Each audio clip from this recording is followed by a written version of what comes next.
tomando en cuenta que, bueno, la sesión del día de hoy es un tema un poquito especial en el sentido de que podría considerarse que no tiene tantos inconvenientes. Sin embargo, es uno de los temas más recurrentes, aunque parezca increíble. ¿Por qué es uno de los temas más recurrentes? Porque por regla general, normalmente las personas no se quedan en una única ciudad, en un único país. Y en este sentido hay muchos problemas que eventualmente se pueden detallar. Y si me permiten, por favor, vamos a comenzar con la exposición a nivel de nuestra pizarrita, que es el instrumento que más nos está ayudando. A ver, un ratito que salga. Por favor, Reader, me confirma si es que sale la pizarrita. Sí, todo perfecto, Perfecto. maestro. Entonces, cuando nosotros comenzamos a detallar nuestros elementos de referencia para la sesión del día de hoy, que es autorización judicial de viaje para menores, ¿correcto? Vamos a comenzar a manifestar lo siguiente. Muy bien.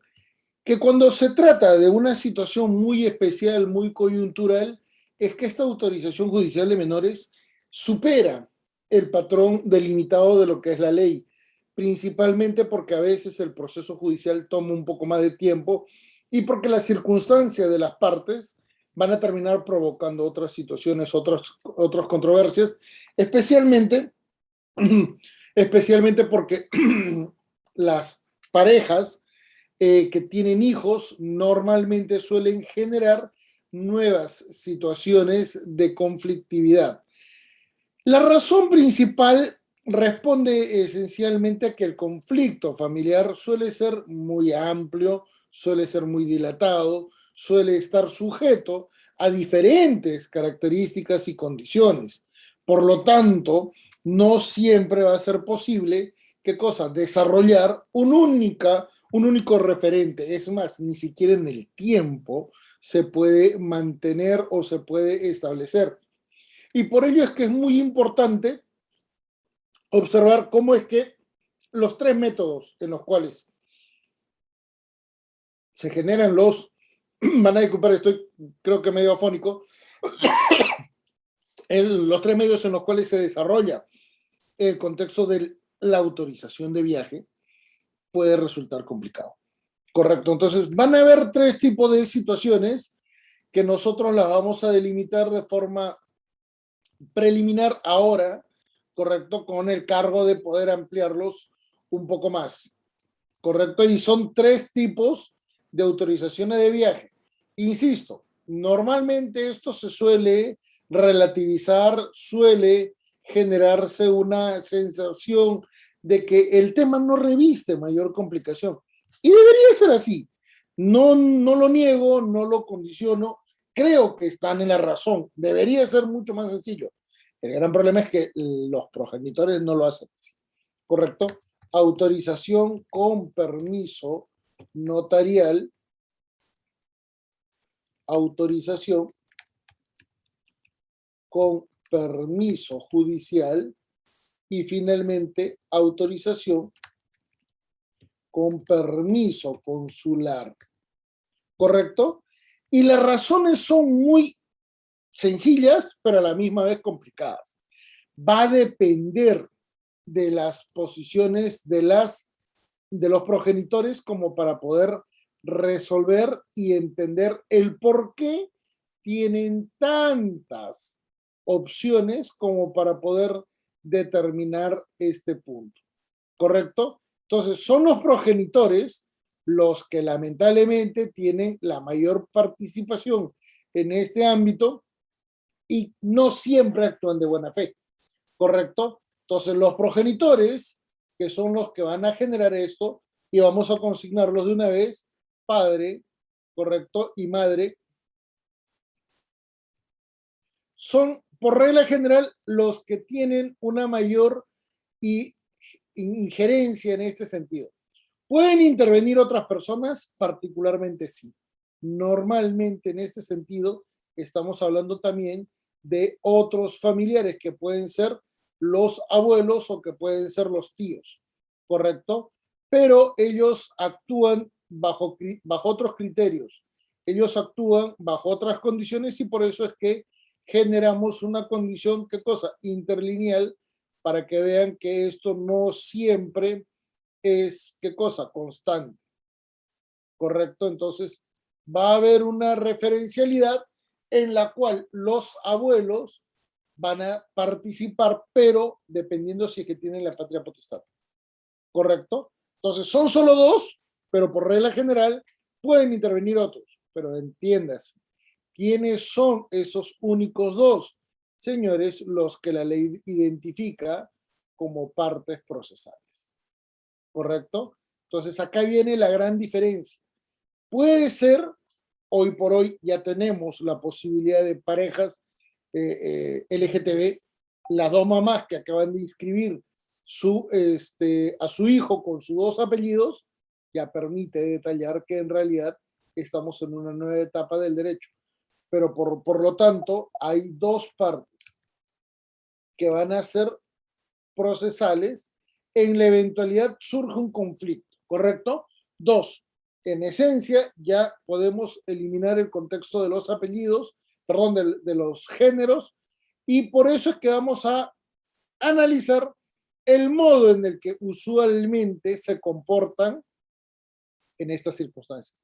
Y se van a dar cuenta que la realidad nos permite indicar, señores, las personas suelen actuar de un modo totalmente distinto a como realmente tenían pensado actuar. ¿Por qué actúan de distinta manera y por qué actúan bajo condiciones totalmente, ¿qué cosa? Negativas. Esencialmente porque la ley les permite, no hay que, no hay que ser bastante temerario en decirlo, la ley lo permite, ¿correcto? ¿Y por qué lo permite? Porque la ley en su momento nunca tomó en cuenta este tipo de situaciones, nunca pensó que se podría generar este nivel de situaciones, así que por eso es que normalmente las partes actúan de un modo en el que no necesariamente va a haber el mismo resultado. En este sentido, señores, puede ocurrir que las dos partes actúen de buena fe, ¿correcto? Que es lo ideal. Vamos a marcarlo por acá. Las dos partes actúan de buena fe.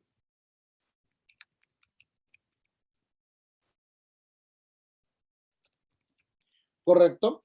Esto significa también las dos partes actúan de mala fe. ¿Por qué? Porque suelen provocar este tipo de situaciones. Razones tendrán, razones podrán ser evaluadas, pero están los dos puntos opuestos y en las cuales eventualmente el punto intermedio siempre va a estar determinado, ¿qué cosa? Por el menor, ¿correcto? Una parte actúa de mala fe, pero por el interés superior del niño. Y otra parte puede actuar, una parte puede actuar de buena fe por el interés superior del niño.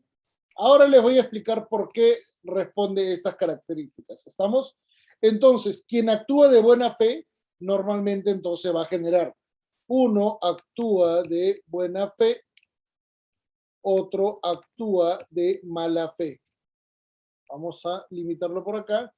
Y en este sentido va a ser bastante sencillo porque la misma actitud va a representarse en el otro lado, pero ahora respecto a los abuelos, ¿correcto? Uno de los progenitores no, no se registra y participan otros familiares. Véase entonces que algo tan sencillo, normalmente que es trivializado en el contexto judicial, que es trivializado en el contexto notarial, recién adquiere una importancia cuando se llega a un contexto judicial. Y el proceso judicial detalla que es un proceso de no contencioso. Entonces, en este nivel, vamos a darnos cuenta que van a surgir varios elementos sumamente significativos, a tal nivel inclusive que la ley que nos motiva a participar ahora es una ley promulgada recientemente, ¿correcto? fue promulgada el 18 de diciembre del 2018. ¿Por qué recientemente? Porque en el año 2016 se modificó el procedimiento para efectos de generar un procedimiento mucho más expeditivo. Cuando asumió PPK, el equipo técnico que había modificado la normatividad en el ámbito notarial me convocó y bueno, por eso es que se modificó, pero no fue a nivel de ley, ¿correcto? Esto evidentemente se tenía que generar bajo otra perspectiva. Sí, por eso es que en la reforma del 2018 se trató de establecer el contexto del registro de deudores alimentarios, porque eventualmente estas personas eran los que más limitaciones ponían al momento de la ejecución de un trámite de permiso de viaje. Y aunque parezca increíble, los padres que generaban condiciones negativas en el ámbito de cualquier movilidad al extranjero o eventualmente una situación de emergencia, eran los más complicados en aceptar. ¿Correcto? Entonces, ahí vienen los grandes inconvenientes de no tomar en cuenta la política judicial en el ámbito familiar de nuestro país. Literalmente es muy desordenada, literalmente es muy disfuncional, literalmente no atiende las necesidades de la población, literalmente suele provocar, ¿qué cosa? Una ampliación del contexto negativo y por ende es una condición sumamente negativa que nos va a permitir detallar algunas circunstancias. ¿A qué se debe normalmente los permisos de viaje? ¿Correcto? Cuando comenzamos a detallar los permisos de viaje, podemos observar una serie de circunstancias. Esencialmente, si nosotros podemos vincularlo con las edades de los menores, ¿correcto? Las edades de los menores suele estar vinculado con esto de los permisos de viaje porque normalmente están vinculados o a un progenitor o eventualmente a una variación de las condiciones de las relaciones familiares. Y ese es el gran inconveniente, solo que normalmente no se suele analizar este tipo de circunstancias, ¿correcto? Normalmente los permisos de viaje, por regla general, es cuando los dos progenitores no se ponen de acuerdo. Porque si se pusieran de acuerdo, fácilmente podrían ir a un notario a ejecutar la autorización de viaje, cumpliendo los requisitos que son bastante sencillos, ¿correcto? Entonces, en ese sentido, en la autorización notarial, si bien es cierto, te pide muchos datos referenciales, en esencia, no hay más información que dar más que cuando se ejecuta el viaje, no pueden ser fechas abiertas, correcto, nada de que queda la discrecionalidad de una parte, no, tiene que haber un contexto de formalidad y un contexto de autorización, especialmente si el plazo también es muy próximo a ejecutar el viaje. Eventualmente, indicar con quiénes viaja el menor, indicar dónde va, cuál es la línea aérea, que es normalmente el vehículo que guía y traslada a las partes, ¿correcto? Como también indicar con exactitud dónde van a estar. Ahora, si bien es cierto, muchos notarios normalmente cuando ven que las autorizaciones de menores están los dos progenitores y no hay ningún tipo de inconveniente, como que ya no indagan más. Entonces suele pasar que a veces hay viajes al extranjero y esos viajes al extranjero se movilizan a otros países. El gran inconveniente es que cuando están en el extranjero, normalmente hay países que tienen un poco más de recelo en este tipo de situaciones y te dicen, tú tienes el permiso de viaje, pero en este permiso de viaje solamente se te ha autorizado a tal ciudad, estás en otra ciudad. Y ahí vienen los inconvenientes, ¿correcto? Entonces, tengan mucho cuidado en este sentido si es que están asesorando o si eventualmente son progenitores que están en este tipo de circunstancias. En América Latina no habría ningún inconveniente porque por regla general normalmente se dirige a una ciudad y las ciudades próximas suelen ser parte de. Por ejemplo, hay muchos viajes que se dan por motivos de vacaciones, por ejemplo a México, por ejemplo a Colombia, y a veces el destino final, correcto, o es Cancún en México o es San Andrés en Colombia. Pero recuérdese que si no hay esos permisos en los viajes, en los vuelos, se corre con el riesgo de estar ante autoridades de policía o de migración que pueden tener inconvenientes y que pueden limitar cualquier tipo de situación. Ha pasado en las cuales, lamentablemente, a veces por el horario o por la densidad demográfica en los vuelos, que a veces es un factor muy referencial, correcto, no dejan ingresar a los vehículos, a las naves, aquellos padres o aquellas madres que tienen esos permisos muy amplios, muy generales, pero que no indican una situación de traslado al interior. Entonces, si es que van a tener ese destino, por ejemplo, México, y de repente te vas a otro estado y de repente te vas a Cancún, que es Quintana Roo, indíquenlo. Háganle la expresa indicación, porque además a nadie en su sano juicio se le ocurre comprar los pasajes en el momento. Normalmente estos viajes son programados porque tienen un costo elevado muy alto. Por lo tanto, no es necesario, ¿qué cosa? Andar en una condición de ocultar información, más aún cuando por seguridad al menor, correcto, en el extranjero se tiene mucho cuidado con este tipo de circunstancias. Muy bien, esa es la condición más fácil, la condición más viable, la que debería siempre primar, correcto, pero recuérdase que hay otras condiciones, como les estaba indicando respecto a las edades, correcto. Entonces, cuando se hace un permiso de viaje, en función a la edad del menor, es donde normalmente hay inconvenientes. ¿Por qué hay este tipo de situaciones? Porque por regla general ya se evalúa el carácter de migración que normalmente va a ejecutar una parte porque se presume, se asume que ya no regresa. Y ese es uno de los grandes temores que tienen los progenitores y por eso es que niegan estas autorizaciones de viaje. ¿Correcto? Cuando tenemos un recién nacido, ¿correcto? Cuando tenemos un infante, cuando tenemos un niño y cuando tenemos ya a un preadolescente o a un adolescente. Son circunstancias totalmente distintas, ¿correcto? Entonces, en función de la edad del menor, recuérdese que los jueces no necesariamente van a decir automáticamente, ¿correcto? ¿Por qué? Porque a veces es importante saber cómo es que va a viajar ese menor y bajo qué circunstancia va a viajar. A veces se viaja con los menores y los menores no tienen la documentación legal. He visto casos en los cuales los padres tienen visa, por ejemplo, para ingresar a Estados Unidos y quieren llevarse un menor solamente con un pasaporte. Y antes de que siquiera entren a un avión se les indica, señores, ustedes no van a poder viajar porque tienen un menor que no tiene visa. No, pero si el que menor que no se va a quedar ni nada.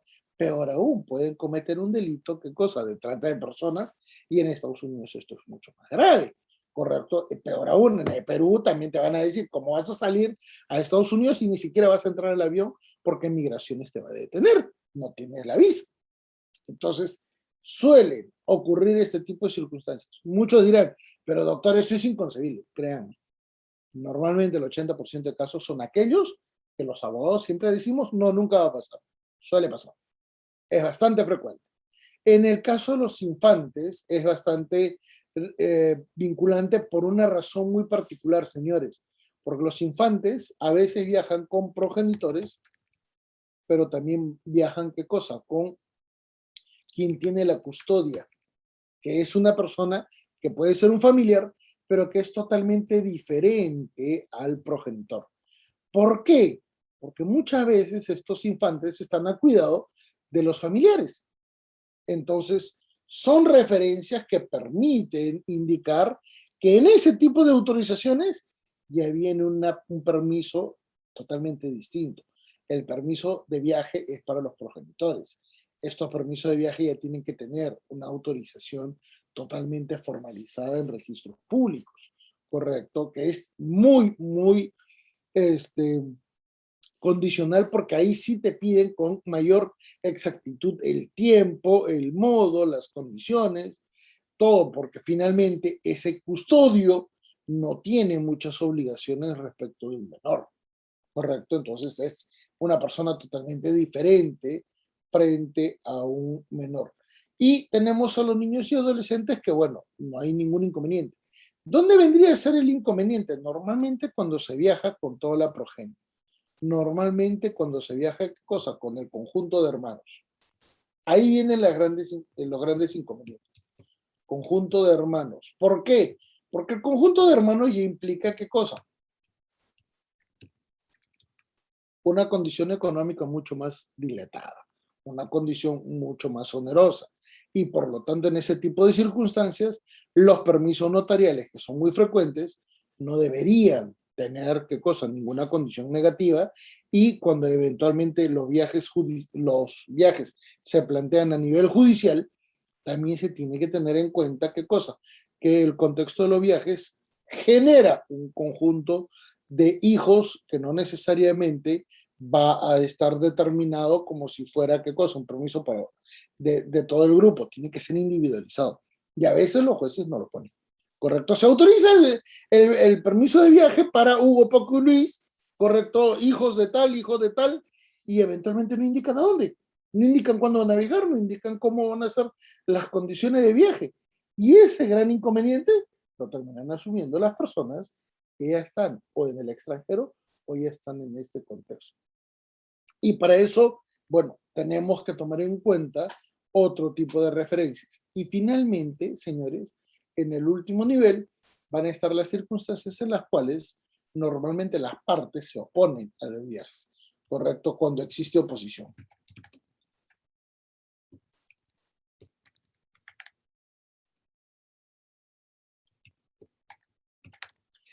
¿Y cuándo normalmente se genera una oposición de un progenitor? Las razones son varias y vamos a detallar las tres principales. ¿Correcto? Las tres principales. Señores, la principal de ellas, y aunque suene sumamente contradictorio con el contexto familiar, es por violencia familiar. Quien es agresivo no deja normalmente que viajen los hijos con el otro progenitor. Y esa es una regla general, ¿correcto? Y aunque parezca increíble, quienes asumen la violencia familiar en su contra suelen no cuestionar este tipo de situaciones. No lo condicionan. Entonces, cuando quieren viajar, cuando de repente tienen las posibilidades, cuando a veces cuentan con el apoyo de la familia, de quien es en esencia una víctima, ¿correcto? No se atreven a pedir el permiso porque el progenitor fuerte o el progenitor agresivo suele limitar este tipo de situaciones, y por eso es que a veces los permisos los tienen que tramitar los abuelos, ¿correcto? Entonces, es contradictorio, pero aunque parezca increíble, y como eso normalmente forma parte de un expediente no contencioso, los jueces no se dan cuenta del contexto de violencia familiar que hay. Peor aún, entre la demanda y la audiencia suele pasar muchísimo tiempo. ¿Correcto? El segundo tipo de situaciones es normalmente cuando es una situación de ¿qué cosa? Omisión de alimentos. Pero, en este tipo de situaciones, en esa omisión de alimentos, es normalmente cuando no están, ¿qué cosa? En el radar, en el registro de deudores alimentarios morosos. ¿Qué significa esto? A veces hay progenitores que pagan un mes, pagan 2 meses, pagan 3 meses, cuarto mes no pagan. Pagan el quinto mes, pero tienen una deuda. Pagan el sexto mes, pagan el séptimo mes, pagan el octavo mes, el noveno mes, vuelven a incumplir. Y así van rotando, a veces pagan 2 meses en uno solo, a veces pagan 3 meses seguidos, el cuarto mes dejan de pagar, en el quinto mes pagan la mitad, y así van chocolateando en un acto evidente de mala fe. Ahora, muchos dicen, no, pero es que no tengo los recursos para pagar completo. Mentira, si tienes los recursos incompletos, hace muchísimo rato hubiera sido el Ministerio de Justicia solicitar qué cosa, que un defensor público pueda plantear qué cosa, la reducción de los alimentos. Y eso lo saben, y eso lo conocen, solo que en este sentido actúan de mala fe. ¿Correcto? Y esa es una condición total. La pregunta que muchas veces los jueces tienen que resolver es, señor, ¿por qué usted no le quiere dar permiso de viaje a sus hijos? Y normalmente presentan argumentos eh, irreales, muy triviales, y que no resisten pues un nivel de evaluación objetivo. ¿Y cuál es el mayor caso normalmente cuando existe una oposición de un progenitor? Normalmente cuando el hijo tiene una alienación parental. Se le genera una obstrucción de vínculo y finalmente, señores, porque esto forma parte de un paquete completo, se presume la migración y el no retorno. Esto, señores, es lo más complicado y esa va a ser la parte final de nuestra exposición, porque normalmente esto sí ocurre, ¿correcto? Me ha tocado oportunidad en las cuales muchos papás me han consultado, mire, mi ex esposa va a viajar a Estados Unidos, está llegando mi hijo de 2 años, 3 años, pero yo creo que ya no va a regresar. Y le preguntas, ¿por qué cree que no van a regresar? Están vendiendo su casa, están literalmente finiquitando todo lo que tienen en el país. ¿Y usted cómo sabe? Acabo de hacer el registro acabo de ver la visualización en registros públicos y ya no tienen la casa, la han vendido. Entonces veo que están movilizando muebles, veo que están haciendo un montón de cosas. La señora tiene un único hijo, ¿el hijo de usted? Sí. ¿La señora tiene familia allá? Sí. Los papás son de allá, o los papás viven allá, y los hermanos también viven allá. Eso es una regla general. Entonces, cuando ya existen estos elementos de presunción, muchos papás se oponen. Aunque parezca increíble, en algunos casos es hasta conveniente aconsejar a los progenitores que tienen ese miedo que ese cambio va a ser positivo, que ese cambio es bueno, que ese cambio, aunque parezca increíble porque finalmente se va contra los intereses del cliente, es, ¿qué cosa? Velar por el interés superior del niño. Y le digo, señor, se va a otro país. Imaginémonos que sí. ¿Usted cree que ese niño va a vivir mejor en ese país? Le dicen sí. ¿Ese niño va a acceder a una mejor educación? Sí. ¿Ese niño va a tener otras condiciones de vida? Sí. ¿Y por qué entonces no lo quiere retener en el Perú? Y te preguntan, es que es mi hijo. Pero señor, hagamos otra cosa. Acordemos entonces un permiso de viaje que pueda darle la posibilidad de acceder a una ciudadanía con la consecuencia de que usted acuerde un régimen de visitas de usted para viajar a Estados Unidos. No para que el niño venga, sino para que usted vaya y que cuando ejecute este tipo de viajes, usted tenga la posibilidad de que no existe ningún tipo de inconvenientes, porque lo vamos a firmar en un contrato y ese contrato en Estados Unidos va a tener una mayor vigencia, va a tener un mayor respaldo, porque finalmente es un acuerdo que se puede, ¿qué cosa? Legalizar, que se puede formalizar en el mismo Estados Unidos. ¿Por qué? Porque en realidad el contexto judicial en Estados Unidos respecto a los hijos es mucho más ejecutivo que lo que ocurre en el país, ¿correcto? Entonces, si es que una madre quiere llevar a un hijo y eventualmente quiere quedarse en Estados Unidos solamente como ejemplo, ¿correcto? Yo normalmente he aconsejado que el padre dé la autorización, pero que tenga un permiso de viaje sumamente amplio, sumamente extenso, por razones económicas, por razones temporales, por razones de no generar algún inconveniente en el ámbito, ¿qué cosa? De la crianza del hijo, y también tomando en cuenta, ¿qué cosa? Que el hijo también tiene que adaptarse a una nueva realidad.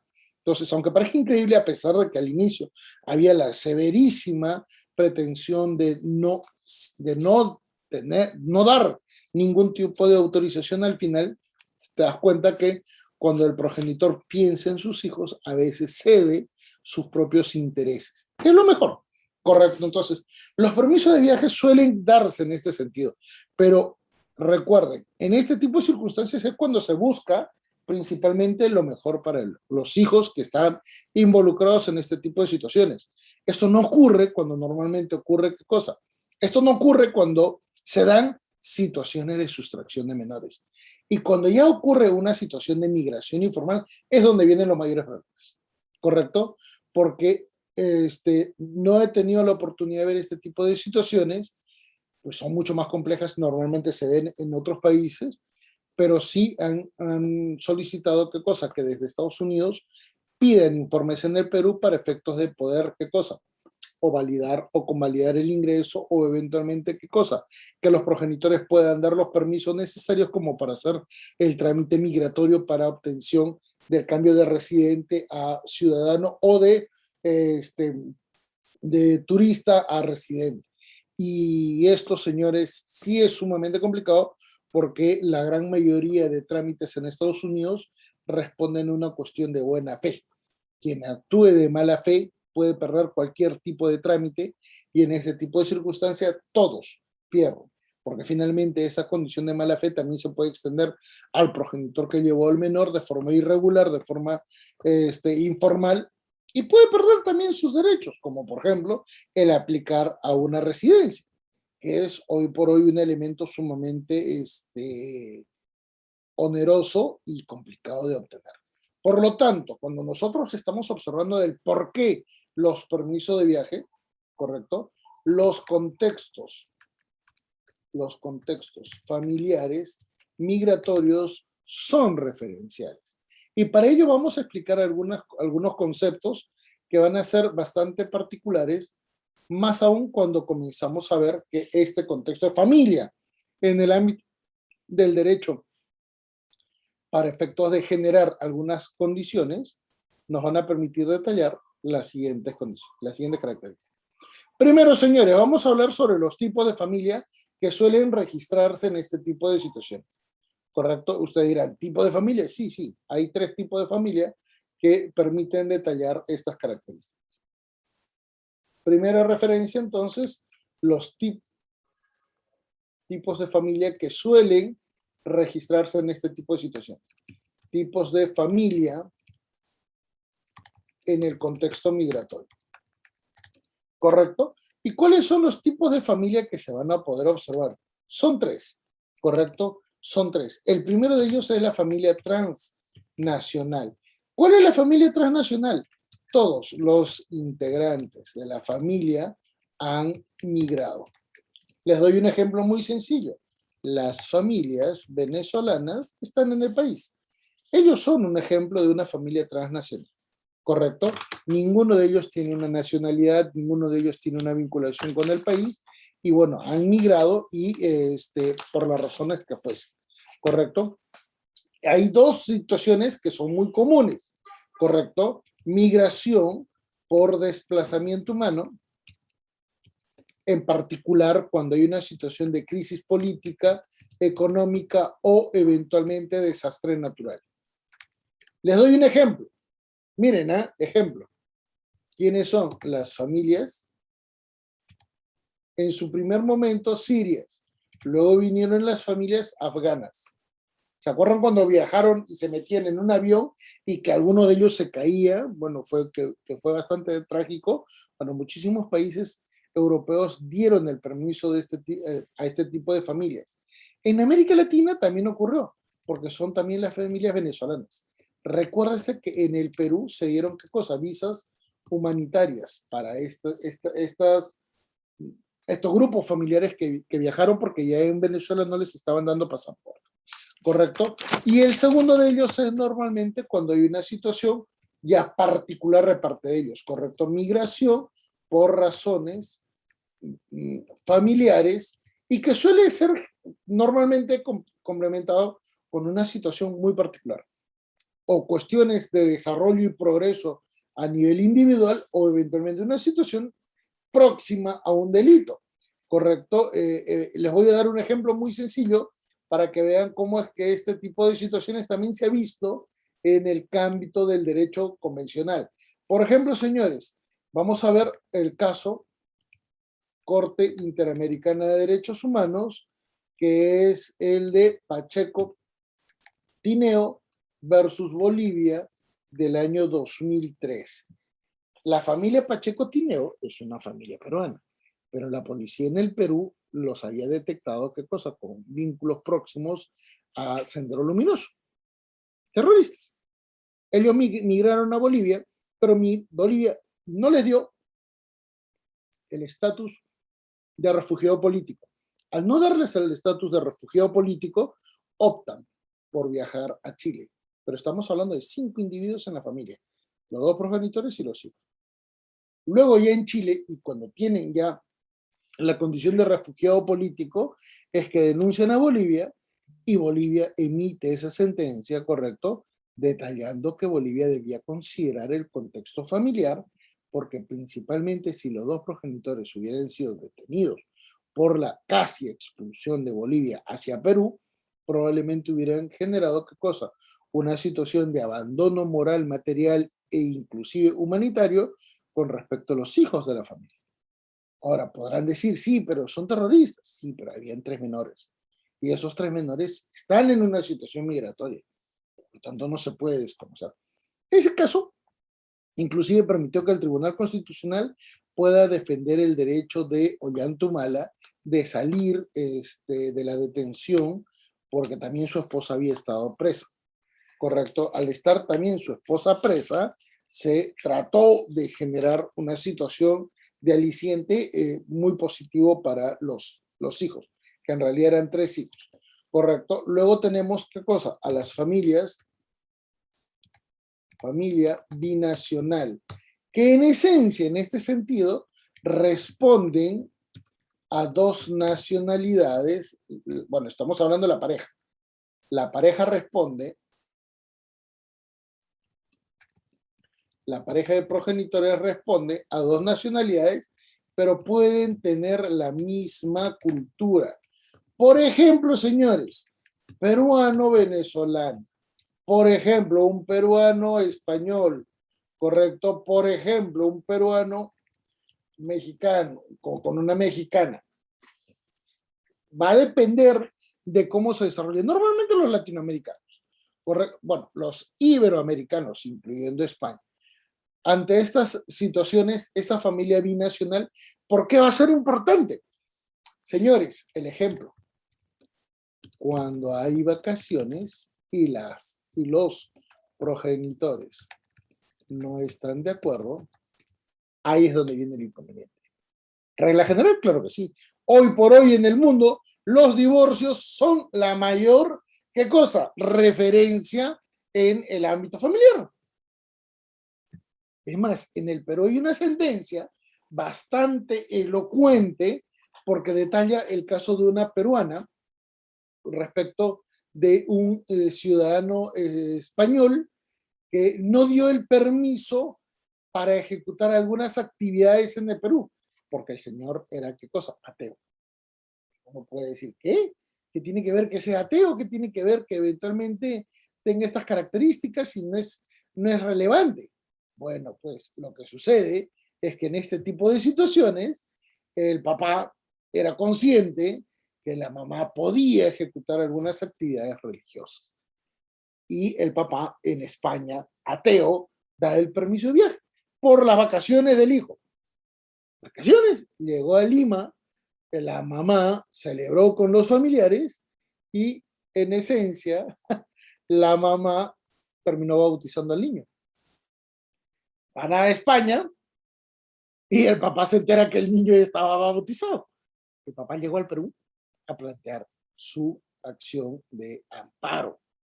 Su derecho de patria potestad, ¿dónde quedó? País tercermundista, nos trataron, ¿dónde quedó el derecho de patria potestad? Normalmente un acto de tanta importancia en el desarrollo psicológico de una persona no puede quedar tan relativizado. Bueno, eso es lo que en esencia argumentó, que no tenía falla. Totalmente de acuerdo. Hasta que al final los jueces dijeron, es un tema privado, es un tema absolutamente irrelevante. Llegó el Tribunal Constitucional, y en el Tribunal Constitucional le dieron la razón al papá. Ahora la pregunta es, ¿cómo se anula un acto jurídico en sede canónica? Ese es otro trámite. Pero al final de cuentas se respetó, ¿qué cosa? El derecho de patria potestad de este señor. Es un caso muy famoso que es de la década de entre 2006 y 2008. ¿Ya? Es bastante referencial. Pero ahí se da, esa es la familia binacional, que normalmente cuando hay situaciones de divorcio, ¿correcto? Cuando hay vacaciones y los progenitores no están de acuerdo, vienen qué cosa, los problemas, pues. Esta es la regla general, ¿correcto? Y finalmente vamos a tener en el punto C a las familias interculturales. donde sí hay mayor cantidad de problemas.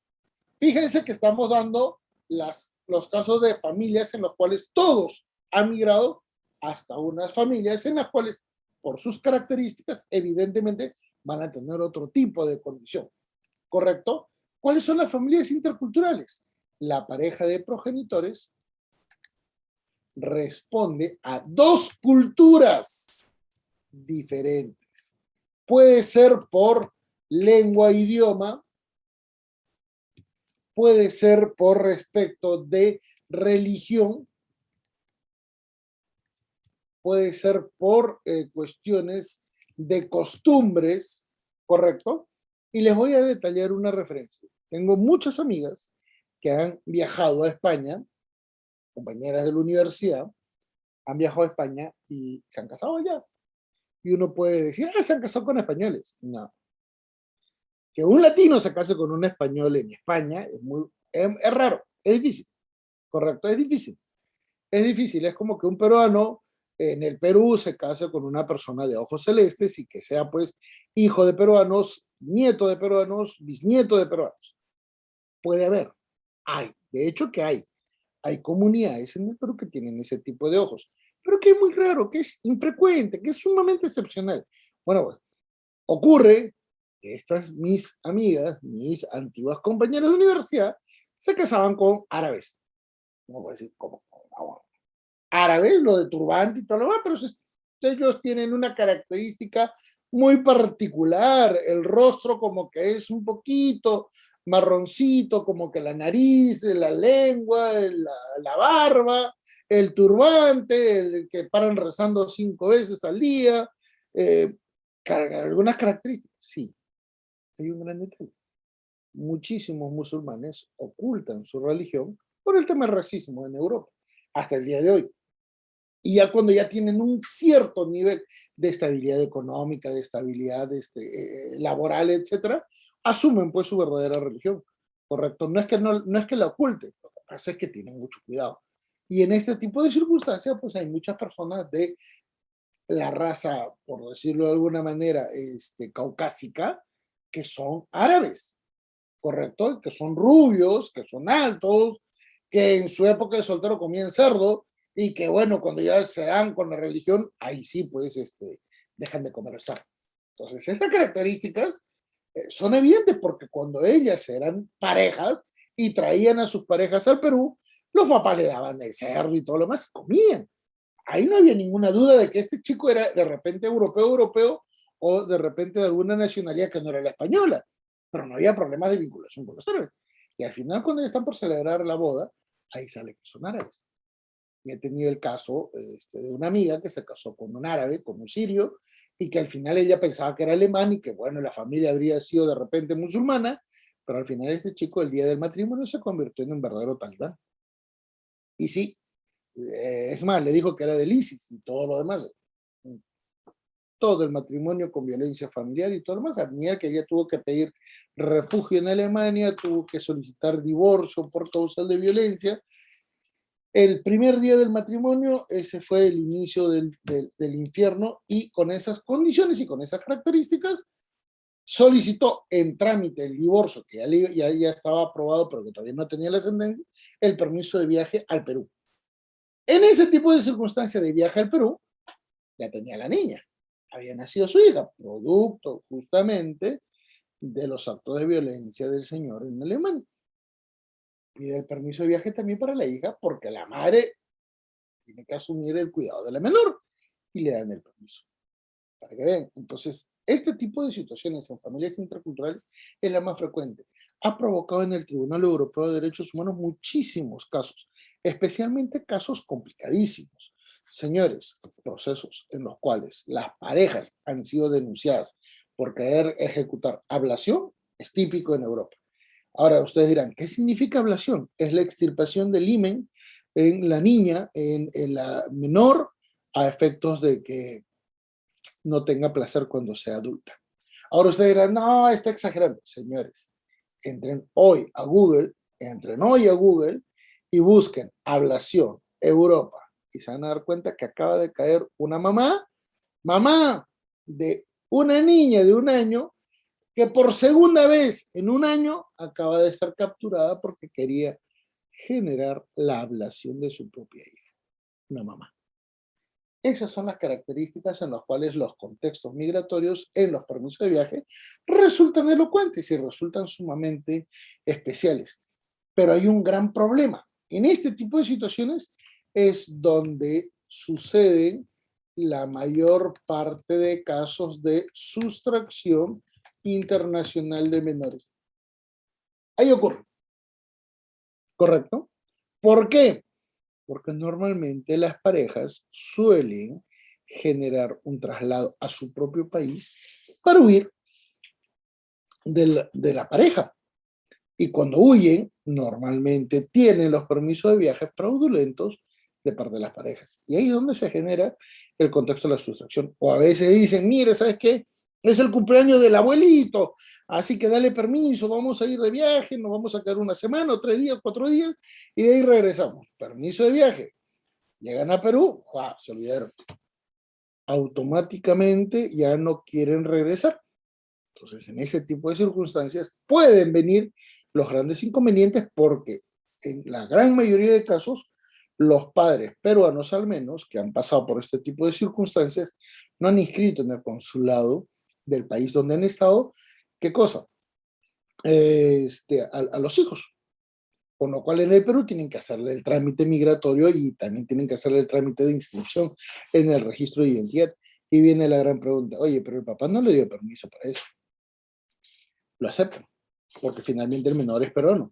Acuérdense que existe el concepto del jus sanguinis. Entonces, en estas realidades podemos encontrar un verdadero caos que finalmente se extiende en el ámbito judicial, porque ahora viene la segunda circunstancia, ¿correcto? Los contextos migratorios también están supeditados, ¿qué cosa? A la forma en la cual se ejecuta el movimiento migratorio, ¿correcto? Respecto de la forma del ingreso migratorio a un tercer país. ¿Por qué se denomina tercer país? Porque la denominación es el formato común normalmente y ocurren 3 tipos de circunstancias, ¿correcto? 3 tipos de circunstancias nuevamente. La primera de ellas es un ingreso informal, ¿correcto? La segunda de ellas es un ingreso indebido, ¿correcto? Indebido e ilegal. Y el tercero de ellos es un ingreso por matrimonio blanco o nacimiento no programado. Señores, si ustedes sacan visa para Estados Unidos, uno de los requisitos de la visa es que si usted está viajando embarazada, hasta los 5 meses ya no puede viajar. Si es que recién tiene la visa. Si es que viene con visa ya anterior, ya ha tenido los permisos, no pasa nada, no le indica. Pero si usted ha sacado, por ejemplo, 2019, 2020, pasaporte hasta cuando se podía, cuando se regrese a las solicitudes a pedir el nuevo pasaporte norteamericano, que recién va a ser diciembre de 2022, te van a indicar, si tú tienes 5 meses, ya no puedes viajar a Estados Unidos, así tengas una visa de 10 años. La razón es muy sencilla. Si tú llegas a Estados Unidos y tienes un hijo, ese hijo ya es norteamericano, pero el progenitor no, la madre tampoco. Entonces, esta es una condición muy elocuente y que inclusive en Europa provocó muchísimos casos de los hijos ancla. Esto es el caso de los hijos ancla, ¿correcto? Los hijos ancla, que tienen problemas migratorios sumamente elevados, no solamente en Estados Unidos, sino también en Europa. Pero, por ejemplo, a diferencia de ellos, en Canadá estarían felices de tener, ¿qué cosa? Un canadiense recién nacido. Así que vean esas características en el ámbito de una política internacional de los países que usualmente reciben migrantes y que, bueno, cambian, ¿no? En el Perú, por ejemplo, llegamos a tener visa humanitaria para los ciudadanos venezolanos. Llegamos a generar la venta de nacionalidad peruana con $5,000 a favor de los ciudadanos chinos en la época de Fujimori, entre los años 93 y el año 96. Por eso que llegaron un montón de chinos y que hicieron un montón de chifas en la gran mayoría de las ciudades del país, ¿correcto? Y hasta el día de hoy ustedes pueden no encontrar, no es un tema de peyorativo, señores, Es un tema de realidad. Muchísimos ciudadanos chinos que cocinan en estos restaurantes y que no hablan castellano, pero tienen la nacionalidad peruana. Y uno le pregunta, ¿y cómo es que tú tienes la nacionalidad peruana? Pagaron sus $5.000, porque en su momento estuvo totalmente autorizado. Correcto. Ahora, la pregunta es, ¿y por qué querían venir al Perú? Porque como ciudadanos chinos estaban prohibidos de ingresar a Estados Unidos a menos que sea turismo. Como ciudadanos peruanos ya podían aplicar una visa de residente, y eso sí era viable. Por eso es que hacían este trámite para evitar el contexto del ingreso, cosa ilegal. El ingreso informal a un país normalmente se debe cuando ya tu visa de turismo o tu pasaporte con el cual has reportado el ingreso a un país se vence. Normalmente los ingresos va a depender de cada sello que te emiten en el ingreso en el aeropuerto o dependiendo de repente la zona portuaria. Por ejemplo, cuando se viaja de Argentina a Uruguay, acá en Sudamérica, normalmente se hace en buquebús, ¿correcto? Y el pasaporte te indica, y en Uruguay te preguntan cuánto tiempo te vas a quedar. Y ellos ya saben que normalmente los ciudadanos que vienen de Turismo Uruguay vienen de Argentina, porque el aeropuerto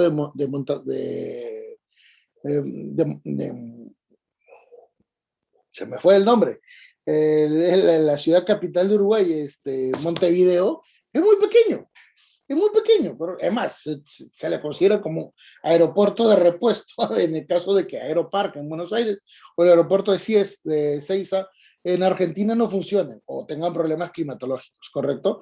Y ojo, no es problema de, no es un tema trivial el tema del mal clima. Quien les habla se quedó 4 días en un aeropuerto argentino y no podía viajar. Ya se me había pasado el permiso y ya no podía regresar a zona migratoria. Ya me habían dado el pase de abordaje y literal, era una época en la que estalló no sé qué cosa, un volcán por Chile y estaba en Rosario. Y 4 días me quedé. Me dieron hotel, me dieron una habitación, me dieron todo, pero no podía salir. Es más, no tenía ni siquiera la posibilidad de viaje. Y ese fue mi vuelo más extenso, porque supuestamente salía de Argentina el 1 del mes y recién llegaba a Lima el 5 del mes. Entonces me dijeron, ¿qué has hecho durante todos esos días? Bueno, estaba en Argentina, pero ya me habían sellado pues el pasaporte, ¿no? Entonces ya no podía tener la opción. Y así hubiera pasado más si es que en una de esas aplacó el clima y pudimos salir. Pero eso pasa, ¿correcto? Ahora, pasa en una circunstancia de buena fe, como la que les estoy explicando conmigo, pero no necesariamente con menores.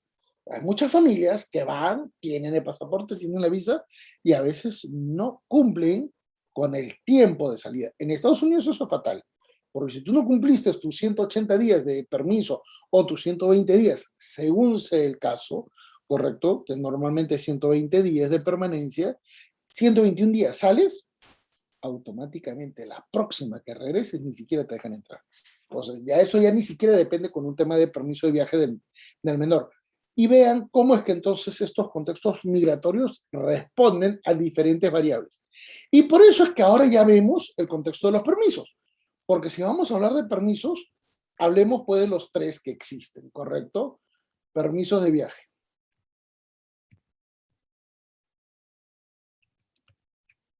Y van a haber 3, que es el notarial, el judicial y el consular.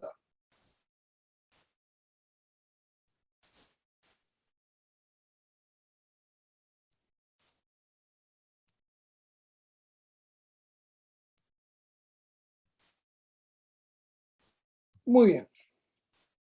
En primer término, señores, cuando hablamos del permiso, a ver, repito, permisos notariales.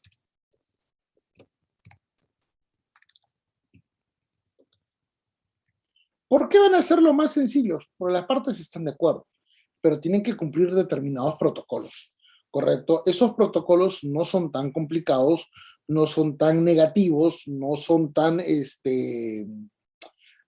complicados de atender, no, pero hay un gran problema. Hay un gran problema. Si el niño no ha sido debidamente inscrito, se generan los grandes inconvenientes. ¿Qué sucede? A veces los progenitores no firman pues a los hijos, no ponen la firma.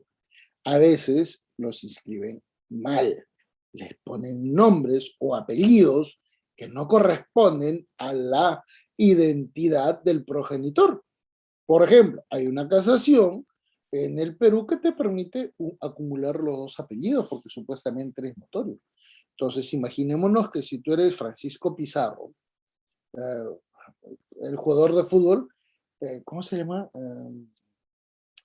Francisco Pizarro, se me fue el otro nombre, a ver, otro, Chorri Palacios. Bueno, no recuerdo mucho los apellidos de los jugadores de fútbol, no soy tan fanático de ellos, pero hagamos de cuenta de un personaje político, ¿correcto? Alan García Pérez.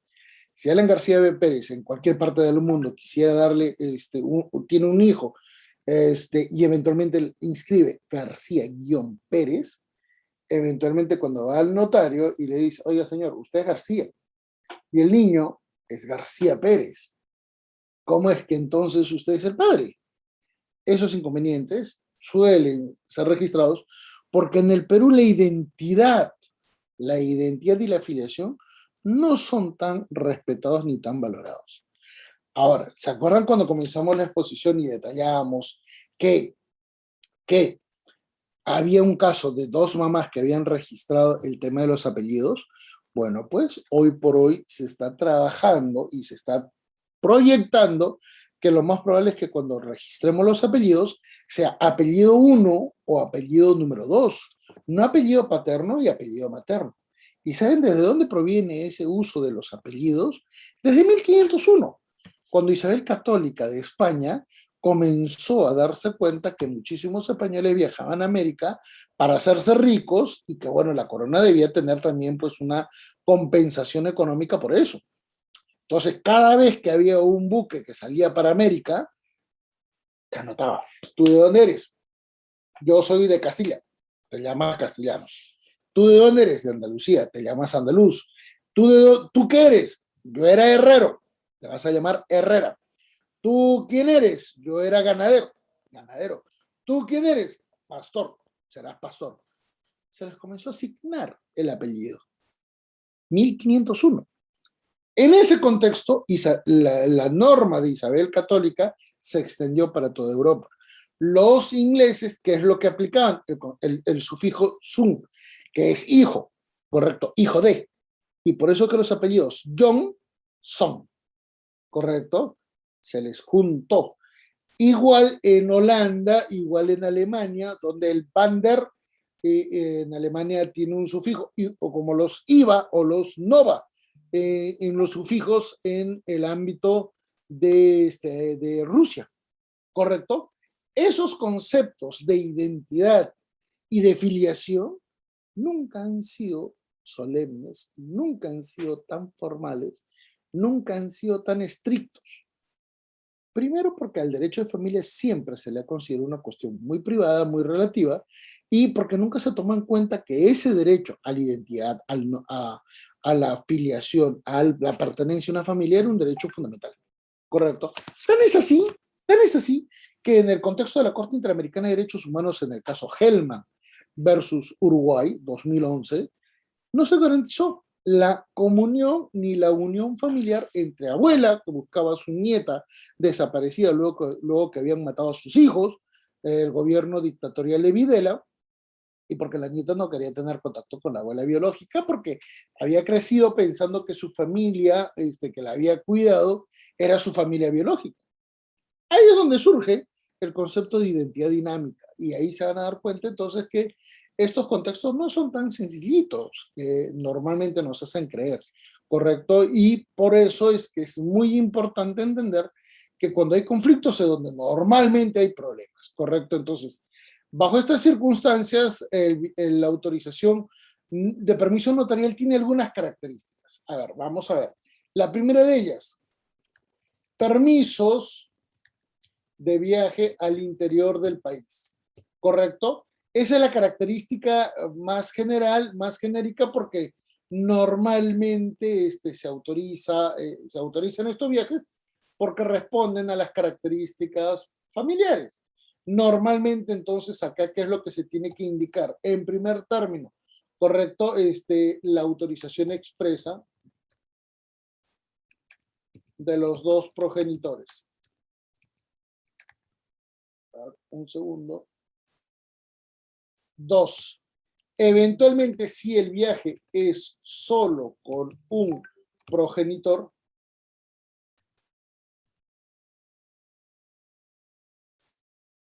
gracias, Reader, gracias. La verdad es que pensé que me estabas llamando por otra cosa. Si el viaje es solo con un progenitor, Disculpe, maestro. el otro deberá estar informado de el tiempo de viaje, la zona a la cual se viaja, las características del viaje. No pueden indicar, ¿sabes qué? Vamos a viajar y no sabemos cómo vamos a viajar. Seguridad jurídica, señores, ¿correcto? Y también, eventualmente, las características, tiempo de viaje y con quiénes se viaja. Yo soy bastante directo en este sentido, señores. En tema de permiso de viaje, realmente los progenitores no tienen por qué ocultarse estos datos. Primero, porque si quien reclamó constantemente alimentos te dice, oye, ¿sabes qué? Voy a viajar, dame el permiso de viaje, y te comienza a decir, ¿sabes qué? Voy a ir a Estados Unidos, voy a ir a Europa, voy a ir a tales sitios, y uno comienza a preguntar, oye, ¿de dónde es que sacas tanta plata? Si a mí me pides literalmente todo lo que vives porque tú no trabajas. Entonces, un poquito de coherencia, ¿no? Y ahí te das cuenta que las partes actúan de mala fe impunemente. Eso es lo más común. Entonces uno dice, ¿qué ha pasado? ¿Cómo es que vas a viajar? Y por obvias razones se sobreentiende que existen temores en la generación de estos permisos y por eso es que soy de la idea de ser bastante precisos, bastante, ¿qué cosa? Explícitos en los viajes, ¿correcto? Explícitos. B, permisos de viaje al exterior. Y nuevamente con las mismas condiciones, ¿correcto? Las mismas condiciones, permiso otorgado por los dos progenitores. Pero en este caso ya comenzamos a ampliar un poquito más. Mención de quién tendrá a cargo el cuidado del hijo o de los hijos. O con quién se viaja. Generalmente los custodios, ¿correcto? Mayormente los abuelos o los tíos. Entonces, entre estas condiciones, y ahora sí viene lo importante, ¿correcto? La mayor referencia de los datos del viaje. Esencialmente es si se viaja a un país o a varios países. A ver, señores, yo he hecho mi doctorado en Argentina, he estado 3 años allá viviendo, y yo a veces viajaba pues en Boquebús a Uruguay, y había muchísimos peruanos que, bueno, aprovechan estando en Buenos Aires querer conocer Uruguay porque está literalmente cerquita. Son 2 horas y media, 3 horas de viaje a través de barco. Una experiencia un poquito interesante. Es aburrido porque no ves nada, pero es parte del turismo. Y he visto muchos padres que cuando van, sobre todo madres, que cuando van y dicen, ya compraron su pasaje en Buquebús, compraron en buena zona, están con los abuelos a veces, y bueno, en la cola uno escucha, ¿no? Y comienzan a preguntarle los de migración de Uruguay, antes de que siquiera ingresen al buque. Oiga, señora, su permiso de viaje dice Buenos Aires, su permiso de viaje dice Argentina. Uruguay no es Argentina, y evidentemente se ofende. No lo dejan ingresar. Y no hay devolución del pasaje de Buquebús. Por eso es que es importante tener referencia de cómo se viaja, dónde se viene, y además tener en cuenta qué cosa. El permiso tiene una vigencia. Viajar en ese plazo, ¿correcto? Y además solamente es por única vez. Cambiaron las circunstancias, señores. Nuevamente otro permiso. No, pero que no funciona. He tenido casos, marzo 2020, muchos permisos de viaje se cancelaron. Por ejemplo, cuestión personal. Mis hijas tenían que viajar a Cancún por viaje de promoción, quinto de secundaria. Se canceló, pues. Ni modo. había permiso de viaje para los demás amiguitos, los compañeritos y todo lo demás. No fueron. Es más, nadie viajó. ¿Por qué? Porque los viajes al exterior recién se retomaron, creo que en noviembre del año pasado. Imagínense. Entonces, estamos hablando de una circunstancia totalmente excepcional. Pero eso es lo que a veces no se toma en cuenta. Para esto de los permisos de viaje notarial, ¿qué se necesita? Se tienen que cumplir requisitos que son muy sencillos. A ver, vamos a detallar algunos requisitos, ¿correcto? Las partidas de nacimiento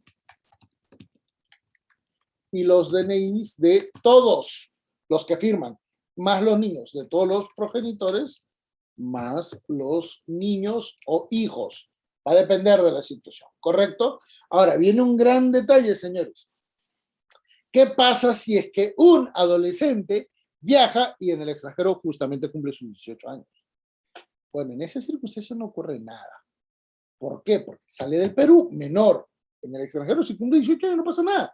Acuérdense que cuando reingresa, ya no necesita tener qué cosa, el permiso de viaje y es adulto. Por lo tanto, él solo entregará su pasaporte y no pasa nada.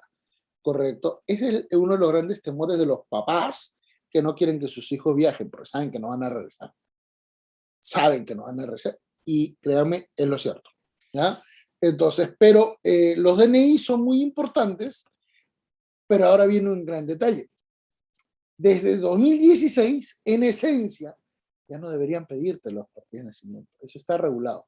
Correcto. Hay una resolución, es un decreto legislativo que te dice que el Estado tiene un gobierno digital y que todas las entidades públicas y vinculadas al sector público no deberían, ¿qué cosa? Solicitar algunos requisitos, como por ejemplo, las partidas de nacimiento o los DNIs de las partes. ¿Por qué? Porque es obligación de la entidad pública el conocer conocer la documentación en tiempo real de esa persona. En otras palabras, las notarías no tendrían que pedirte la partida de nacimiento porque ellos tienen acceso al RENIEC. No tiene sentido entonces que te pidan, ¿correcto? Ya, por último, si quieres cobrar ese acceso a conocimiento, no hay problema, hazlo. Es más, sería lo ideal. Pero para que vean cómo es que estamos de medievales, normalmente te piden papelito manda. Y ese es un gran problema, ¿correcto? Bueno, en este sentido están todos los datos de los progenitores y eventualmente qué pasa si hay un progenitor fallecido. Bueno, señores, en este sentido, correcto, bastará el reconocimiento o la autorización del que sobrevivió, o del quien sobrevive, porque no necesariamente pueden fallecer los dos. Esto es bastante especial, pero acá viene una gran pregunta. Oye, ¿pero por qué tengo que pedir permiso entonces si es que ya falleció el otro progenitor? Porque en la notaría no sabe, porque en los aeropuertos no saben que el papá, que el niño es huérfano o que perdió a la mamá. Por eso es que se tiene que pedir permiso, porque no se puede generar un problema que después de repente te traiga consecuencias de carácter administrativo. ¿Correcto? Entonces, en este sentido, se necesita ¿qué cosa? Se necesita también que los dos progenitores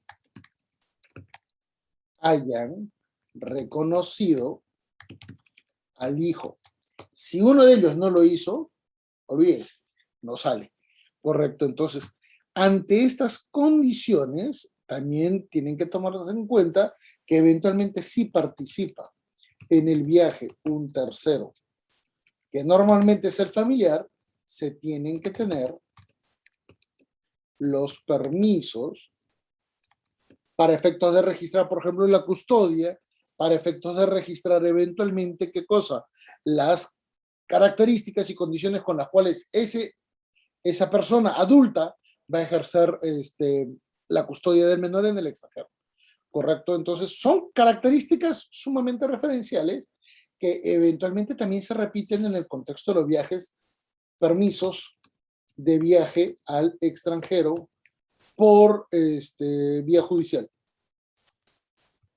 Ahora, insisto, este es un procedimiento no contencioso, pero aunque parezca increíble, suele tomar tiempo. Debería ser sumamente expeditivo, debería ser muy, muy práctico, pero no es así.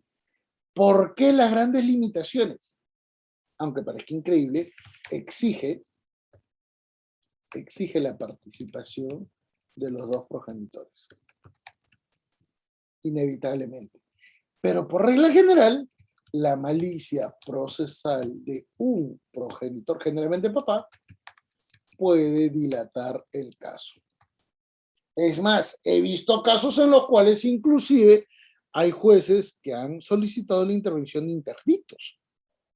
Interdictos que además negligentemente lo plantean así, dicen de que la parte demandada será quien lo abone.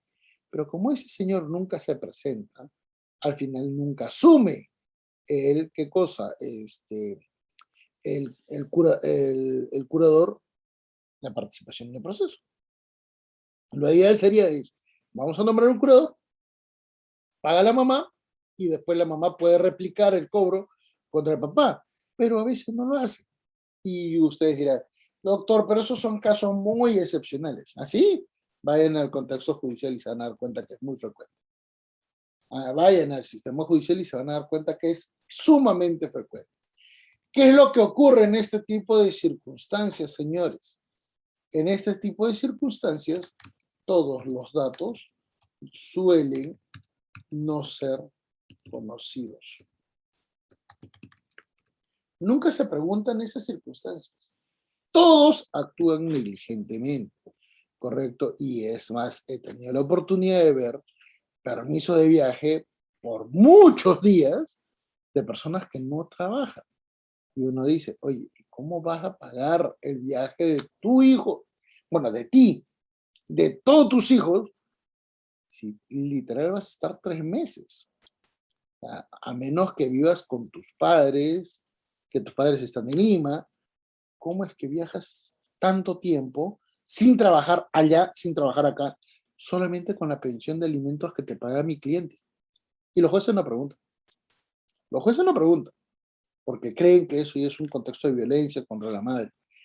Y a veces, pues, esto es, caray, demasiado complicado de asumir, porque por regla general no siempre se actúa correctamente. Estamos entonces, bajo esas circunstancias, nuevamente vamos a observar qué cosa, que en este tipo de circunstancias van a generarse los mismos requisitos que los indicados en la parte superior, y vamos a hablar del tercer término.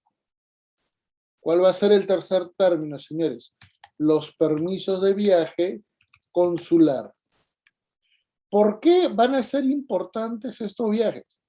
Pues, señores, lamentablemente hay muchos padres que están en el extranjero ya, ¿correcto? Esto es normalmente cuando un progenitor ya se encuentra en el extranjero y debe dar autorización al hijo para viajar, o a su país o eventualmente a otro país. En mi caso personal, por ejemplo, yo he tenido que hacer ese tipo de trámites. Yo he estado en el extranjero varias veces y mis hijas han tenido que viajar. Yo soy divorciado. Pues conmigo no hay problema en ese sentido. Y han tenido que viajar. Y caray, yo he tenido que dar el permiso de viaje en un consulado. El trámite se ha hecho en Lima y ellas han viajado al extranjero. No ha habido ningún inconveniente, pero es complicado. Ahora, ¿por qué es complicado? Porque tú en el extranjero tienes que ir a movilizarte y no en todas las ciudades hay consulados. Recuerda, una cosa es la embajada, que es la embajada la que representa al Perú en todo el extranjero, en el país en el extranjero, pero el consulado es normalmente donde hay una población de peruanos muy sensible. Felizmente en ese sentido yo estaba en Argentina, pero en Europa no es tan fácil. Hay consulados, varios consulados en España, hay varios consulados en Italia, hay varios consulados en Francia, tengo entendido que hay un par de consulados en Alemania, uno en Bélgica, uno en República Checa, Suiza, sí, pero no hay muchos. Entonces, cuando tú viajas, por ejemplo, a un país, a ver, no sé, Polonia, es donde he tenido oportunidad, un solo consulado. Entonces, si tú estás en otra ciudad que no es Varsovia, tienes que ir hasta la ciudad capital a hacer el trámite, con lo cual es bastante complicado, y por eso es que hay que tener muchísimo cuidado para poder generar este tipo de circunstancias, ¿correcto? Ahora, los permisos implican un pago de tasa, ¿correcto? Los permisos implican un pago de tasa. las tasas en el extranjero están sujetas al tipo de cambio, que no es negativo, pero que se tiene que cumplir y se tiene que abonar. Ahora, lo mejor en este sentido es siempre buscar que los progenitores tengan una buena relación, una buena comunicación, inclusive en situaciones en las que a ellos se les restringe algún tipo de derechos. Lo ideal es siempre pensar que un viaje al extranjero, sea de turismo, sea paseo, sea que va a contactar a la familia, ya sea para que vaya a ser un residente en dicho país, es sumamente positivo. Y eso debería ser la parte que debería valorar cualquier persona que tiene este tipo de circunstancias y que eventualmente va a generar estas acciones. ¿Correcto? Entonces, de repente, tomando en cuenta nuestro horario, tenemos unos minutitos para responder algunas preguntas. Encantadísimo de la vida. Quedaría a tu discreción, Rida. Muchas gracias, maestro. Estimados participantes, por favor, solamente para los 5 o 7 estudiantes que puedan levantar su mano, por favor, se va a tomar en cuenta. Iniciamos la doctora Rocío, 1. Doctora Rocío, muy buenas noches. ¿Está activo su audio? Buenas noches. Buenas noches a todos los presentes. En primer lugar, mis saludos y felicitaciones al doctor Bermúdez Tapia. Encantada, como siempre, de su disertación. Doctor, mi consulta es la siguiente. Cuando el padre vive en el extranjero y no pasa alimentos, desconocemos su dirección real, la madre y los hijos viven acá en Perú y desean viajar a otro país al extranjero, la madre tiene que hacer el permiso vía autorización judicial, pero notificar a través del consulado de España. Eso es lo que yo, bueno, deduzco a través del consulado de España, pero ¿cómo saber en qué estado se encuentra? O sea, el consulado debe saber en qué estado se encuentra. O sea, mi temor es a dónde lo notifico si no sé en qué lugar de España se encuentra. Es una buena pregunta porque es una regla casi generalizada en este tipo de situaciones. A veces migran, a veces pagan alimentos, pero nunca te dicen dónde están, ¿correcto? Entonces, al final, cuando se quieren hacer este tipo de situaciones, no se sabe cómo notificar. Aunque, aunque en este caso es bastante evidente que hay una situación de omisión de alimentos, correspondería entonces detallar lo siguiente. Por regla general, por estrategia también legal, lo ideal es también demandar alimentos a los hermanos o a los papás de ese papá. Acuérdense que en este sentido sí es posible trasladar las obligaciones. Y estos familiares podrán replicar ese derecho de cobrar lo que han pagado por alimentos al otro progenitor. ¿Por qué? Porque de este modo obligarás a que quien sabe su domicilio exija el cumplimiento de sus obligaciones. ¿Correcto? No, pero los abuelitos no tienen nada que ver. Es un tema de estrategia legal porque al final de cuentas los abuelitos tampoco pueden dejar en abandono a sus propios nietos. Entonces no hay nada de malo en ese sentido. Ahora, para poder ejecutar este tipo de situaciones, recuérdese que hoy por hoy el contexto del el abandono moral también tiene que ser solicitado. Entonces, si ya se dejó de pagar alimentos y de repente la madre ya no le interesa cobrar los alimentos, porque a veces pues ya asumen la crianza exclusivamente, pida la tenencia, perdón, la patria potestad exclusiva. Al tener la patria potestad exclusiva, es como si el papá hubiera fallecido. No limita ni tampoco perjudica a la madre el cobrar los alimentos, para nada. Pero puede, ¿qué cosa? Que en la medida de lo posible, no viajar sin tener que pedir permisos, porque al final de cuentas es la única titular de la patria potestad. Eso sería lo aconsejable. Tiene dos mecanismos, son bastante radicales, son bastante fuertes, pero la gran mayoría de los juzgados los están aceptando, así que no hay ningún inconveniente. Excelente, maestro. Pasamos con el doctor Edison. Muy buenas noches. Doctor, ¿está activo su audio? Doctor Manuel, muchas gracias, buenas noches. ¿Cómo está? Felicitaciones por la ponencia, doctor. Doctor, mi inquietud es la siguiente. En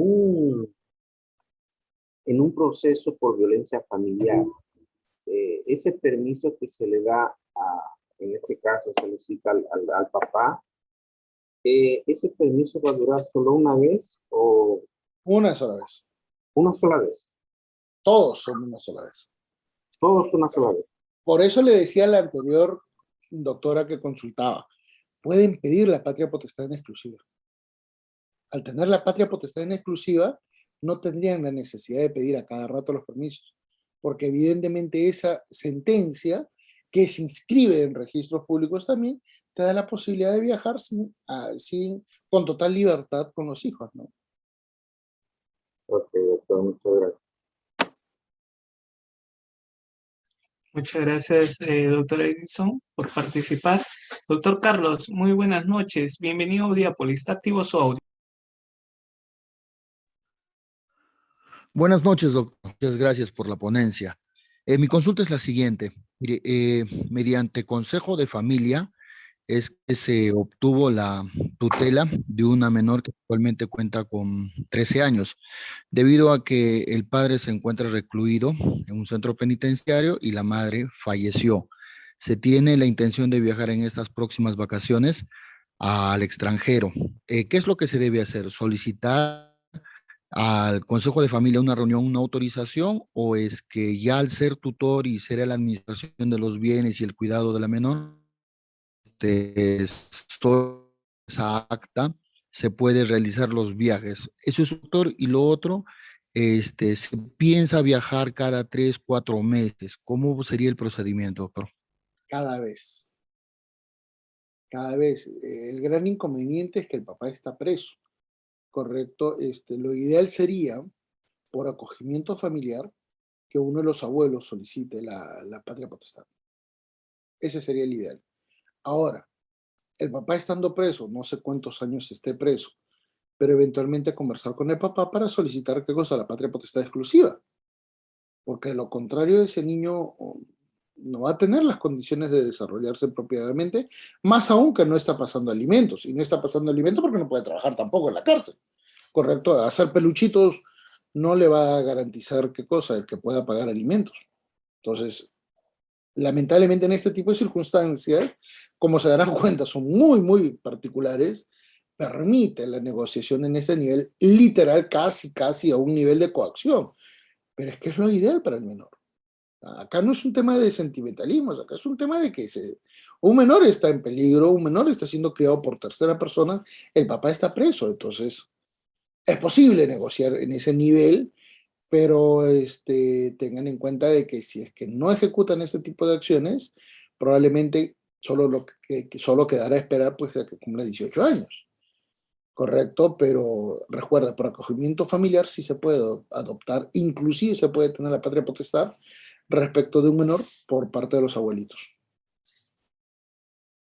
Excelente, maestro, el doctor Alan. Doctor Alan, muy buenas noches. ¿Está activo su audio? Muchas gracias. Buenas noches, doctor. Con respecto a la autorización de viaje de menor, en el caso de que la madre solicite la autorización, el padre se le haya iniciado un proceso de extinción de pérdida de la patria potestad, considero que el juez, mediante una medida cautelar, puede conceder de forma inmediata la autorización, ¿cierto? Más Sí. aún teniendo en cuenta, doctor, le comento un caso concreto, el padre, inició una violencia física en agravio de su expareja, que es la señora. Fue sentenciado por violencia familiar. Llegaron a una determinación anticipada y por eso se planteó la extinción de la patria potestad, ¿no? Entonces yo considero que ahí sí cabe la extinción, ¿no, doctor? Porque hace mención el artículo 77 del Código de Niños y Adolescentes que por haber sido condenado por delito doloso cometido en agravio de sus hijos o en perjuicio de los mismos, ¿no? O por la comisión de cualquiera de los delitos previstos en el artículo, por ejemplo, 122b, ¿no? Ahí cabe la extinción de la patria potestad, ¿cierto, doctor? Así es. El gran inconveniente es que la evaluación del proceso en la parte de la valoración probatoria no necesariamente refleja una situación de que uno es el agresor respecto de la víctima. ¿Por qué? Porque el conflicto familiar normalmente no es unilateral. El conflicto familiar es de varios niveles, varias personas, varios contextos referenciales. Entonces, en ese sentido, el padre, porque puede tener ese derecho, en el futuro puede pedir la nulidad en ese sentido. Entonces, lo ideal es saber cómo es que se generaron los contextos de violencia. Por regla general, el violento siempre tiene varias denuncias. Si pueden presentar las varias denuncias, excelente. No habría ninguna defensa de parte de ese papá cuando se le plantee, ¿qué cosa? La extinción de extinción de patria potestad. ¿Correcto? Con lo cual también sería viable que le den, ¿qué cosa? La medida cautelar para que pueda viajar y eventualmente el permiso temporal. Y ya luego en trámite se pueda pedir la tenencia exclusiva. Claro, la tenencia ya lo tiene la mamá en un proceso No, perdón, la judicial. patria potestad exclusiva. Claro, la tenencia tiene mamá, pero se solicitó la extinción de la patria potestad, ¿no? Sí, Porque hay pero una... sí le pueden dar. Sí le sí pueden lo dar. puede plantear. Pero como le digo, la mejor manera de acreditar eso, para llegar a eso, es que lo más probable es que tengan varias denuncias. Entonces, porque si es un solo proceso, como que el valor puede ser objetivo respecto de los hechos, pero si hay varios, en varios momentos, en varias circunstancias, acreditas con total objetividad que el papá es un peligro, no solamente para la mamá, sino también para la salud emocional del niño, con lo cual es evidente que la patria potestad la pueden extinguir. Claro, está sentenciado por violencia física y otro proceso por violencia psicológica en investigación. Ah, ya pierde la patria potestad. Sí, gracias, No, doctor. no, usted. Tenemos a la doctora Gia. Muy buenas noches, doctora. Está activo su audio.